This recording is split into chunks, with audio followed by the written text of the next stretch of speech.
Fry చేస్తున్నాను. ఎల్లిపాయ, జీలకర్ర, కారం అన్నీ మిక్సీ పట్టి, ఉప్పు, ఆయిల్ వేసి పసుపు వేస్తున్నాను. కొంచెం వంకాయ ముక్కలు ఎక్కువగా ఉన్నాయి, కొంచెం ఆయిల్ ఎక్కువగానే వేసాను.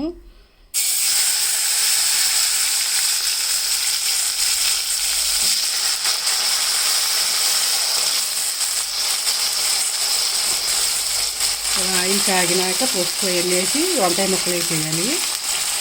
బాగా ఫ్రై అయినాక ఆ మిక్సీ పట్టుకొచ్చి ఆ కారం దీంట్లో చిమటమే మగ్గినాక బాగా ఫ్రై అవ్వాలి ముక్కలు, వంకాయ ముక్కలు.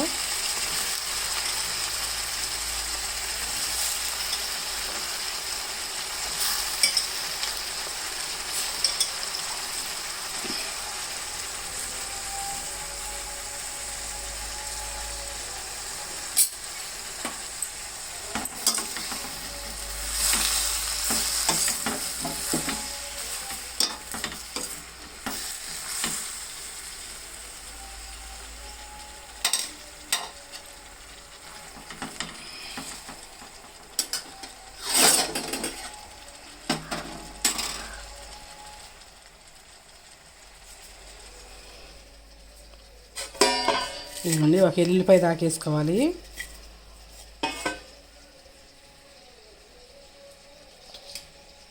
జీలకర్ర కూడా ఎక్కువే పడుద్ది.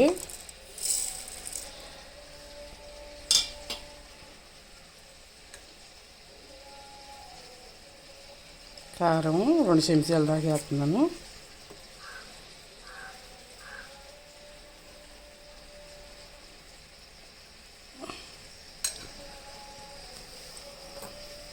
కల్లుప్పు కూరకు సరిపడా వేసేస్తున్నాను మిక్సీలోనే.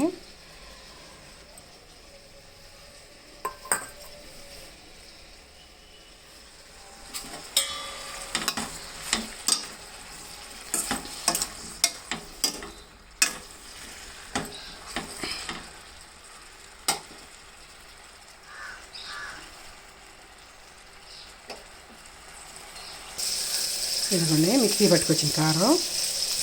ఈ ఒక చెంచా వేడి అన్నంలో నెయ్యి వేసుకుని తింటే చాలా బాగుంటుంది. ఈ కారం బాగా జలుబు చేసినప్పుడు ఇలా తింటే బాగుంటుంది నోటికి.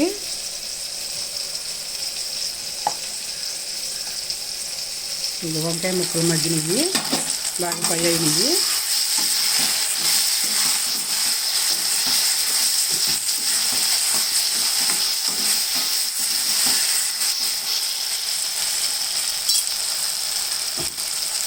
ఇప్పుడు ఎల్లిపాయ కారం దీంట్లో వేసేట్టునే.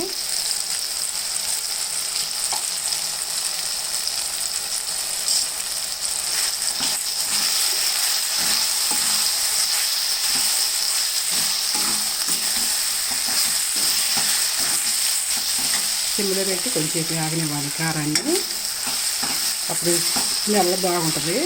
జీలకర్ర అవన్నీ ఏగుతాయి ఆయిల్లో. ఎల్లిపాయ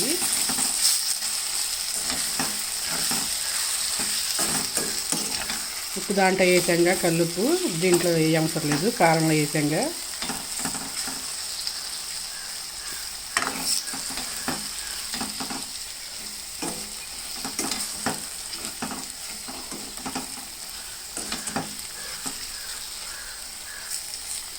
చాలా టేస్ట్గా ఉంటుందండి, చేసుకోండి.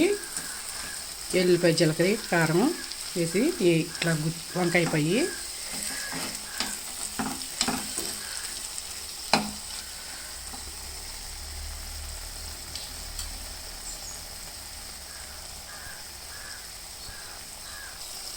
ఇల్లంతా వాసన వచ్చేస్తుంది. ఎల్లిపాయ, జీలకర్ర, వంకాయ కూర చాలా బాగుంది, చేసుకోండి.